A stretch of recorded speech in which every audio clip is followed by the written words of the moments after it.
sir এনেকুৱা এটা দুৰ্যোগ আমি কেতিয়াও অসমত বলবলাৰ পাছত কেতিয়াও দেখা নাছিলো স্যাৰ স্যাৰ ইমান ডাঙৰ দুৰ্যোগ যে এই দুৰ্যোগৰ কাৰণে স্যাৰ এতিয়া আমাৰ কি হৈছে অসম আমাৰ শিৱসাগৰৰ মানুহবিলাকৰ চৰাইদেউৰ মানুহবিলাকৰ যোৰহাটৰ মানুহবিলাকৰ খেতিটো কমপ্লিট শেষ স্যাৰ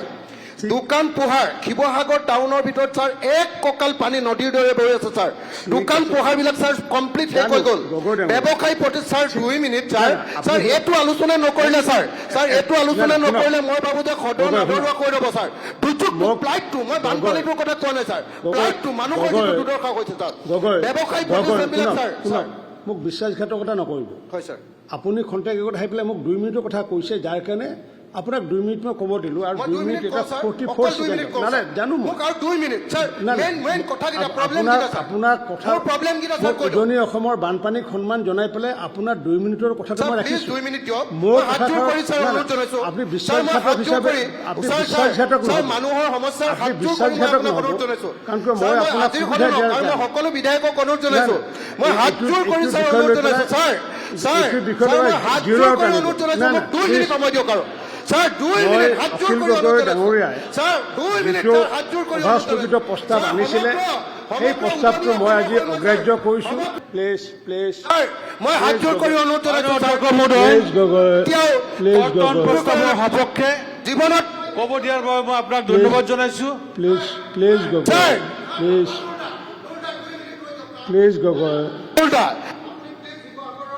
প্লিজ মই স্যাৰ আপোনাক হাত জোৰ কৰি 2 মিনিটৰ কাৰণে অনুৰোধ জনাইছো স্যাৰ মই জীৱনত কাকো হাত জোৰ কৰা নাই মই সংসদীয় পৰিক্ৰমা মন্ত্ৰী আৰু নুৰ হুদা এইটো অকল আপোনাৰ বিষয় নহয় আমাৰো বিষয় অনুৰোধ জনাইছো আপুনি বেলেগ ডিভাইচত আনিব নুৰ হুদা অধ্যক্ষ মহোদয় মই খাৰিজ কৰিছোঁ ক'বলৈ দিয়ক অধ্যক্ষ মহোদয় স্যাৰ 2 মিনিট ক'লে আপুনি 2 মিনিট 44 ছেকেণ্ড ক'লে আপুনি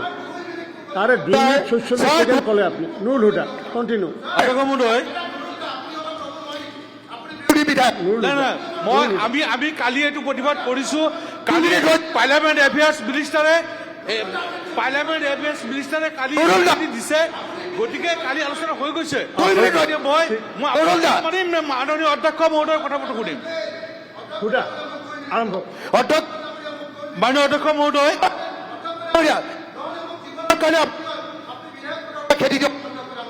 নহ'লে মোক গোটেই জীৱন মাননীয় অধ্যক্ষ মহোদয়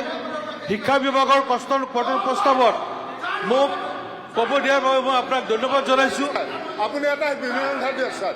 আপুনি এটা মীমাংসা দিয়ক স্যাৰ এনেকৈ সদন নচলে স্যাৰ গগৈ আপুনি বিশ্বাসঘাতক কিয় কৰে সদন নচলে স্যাৰ আপুনি যে বিশ্বাসঘাতক কাৰণ আপুনি 2 মিনিটৰ কথা কৈ পেলাই